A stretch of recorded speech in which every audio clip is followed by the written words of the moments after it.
你看借引日历、借引日历，操作那个台湾日历好了。万年历最近操作，今天操作都不顺，都被那个广告画面占去，也没有办法推开进入使用，就下载台湾日历了。台湾日历，把那个日期按下去，12月26号日期按下去，有个笔记栏，赶快做个笔记，叫做禁止循环。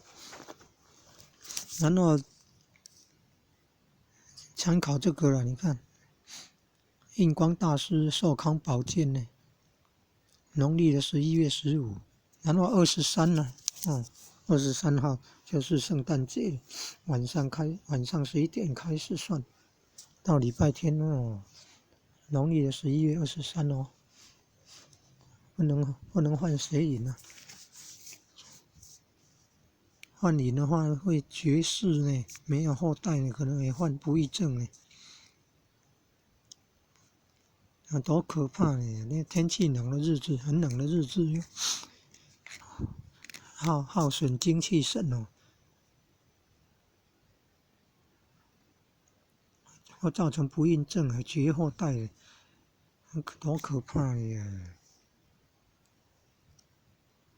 不能炫耀自己有多厉害啊！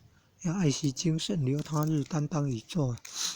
淫欲重的话，多常念南无观世音菩萨，南无观世音菩萨，南无观世音菩萨。